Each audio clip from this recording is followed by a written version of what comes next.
Hi, my name is Darren, and I love discussing African affairs. Now, yesterday we saw a couple of changes in the American foreign policy, especially affecting African countries and other countries at large. Now, many of us have had the American dream, and I'm talking about people aspiring to go to the American country or the USA to live there, work there, visit, do some tourism in there. But now there are some interesting changes that happened because yesterday the ambassador to Uganda, William Popp, came out and was talking about the changes in the issuances of the visas to the American people, especially if you're Uganda.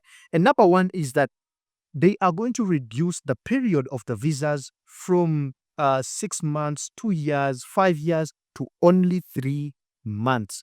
And that is going to be applicable to people who are going for visitations, tourism, people who are just going to conferences and things like that.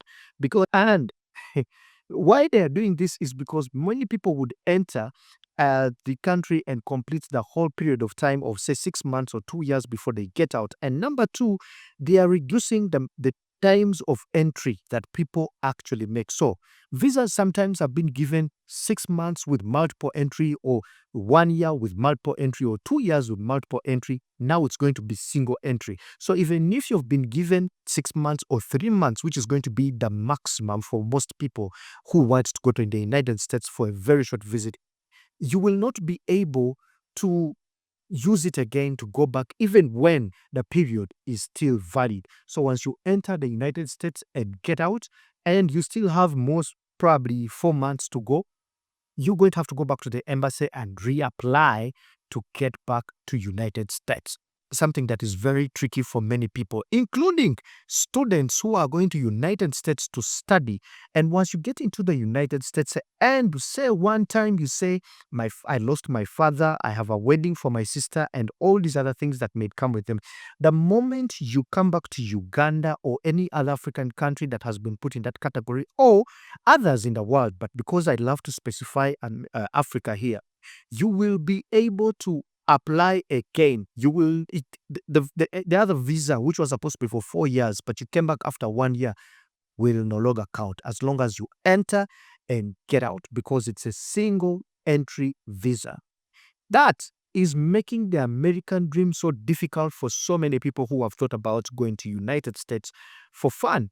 And I'm thinking, must we really go to USA with all these changes that are being put across? And I wonder, what is Africa doing in retaliation of this? Now, yesterday I made a video about Kenya opening its space for many African countries that you can go there visa free, and there's no filling an ETA as long as you hold an African passport. And that is a system that promotes people to tour the country and move around. But the same is not going to apply for USA. We've seen the immigration policies change completely ever since Trump came into power on 21st of January when he was sworn in as a president, breaking even a record of how many executive orders are being signed, including those that deal with immigration, and the number of changes that we are seeing, that people are being deported in countries that they actually don't belong to. Now, if you are one, or maybe you come from the countries of those that are affected, what do you think about the policy where the country you come from is open to see that the Americans actually make it many times they want into your country, but the restriction is of you going there? My pain is that America and European countries and other Asian countries, but specifically European and American countries, make a lot of money out of visa applications, and especially those that have been rejected, because that money is not refundable. So if you pay $200 to go and get a visa to America, that is going to take you a period of about 1 year to get space to visit there and do an interview. And then when you get there, for example, you're rejected, $200 is gone, and you cannot get it back. You're going to have to apply again. They will tell you to try again. And maybe you could be one of those who will go. So it has become harder for any country that has been put on list, especially countries that have restrictions on visa issuances. Those are going to face a huge, huge problem. Now, I don't know what you think, whether you should really go to America, or if you go and you have a visa for 3 months, what do you think about a visa for 3 months? Will it be enough? I know that the normal standard across the world, many times they will always give you a visa, whether it's a visa at entry or any of those. It is usually 90 days, but you can renew it in the country that you've gone to. But for America, you will have to get out, go and get another one and come back if you have to come back.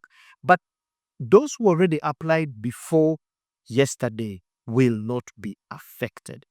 This takes immediate effect, but those who applied some time back, those will not be affected. So if they still had their 2 years, they can still get out, especially if it was multiple entry. They can go as many times as they want and come back in.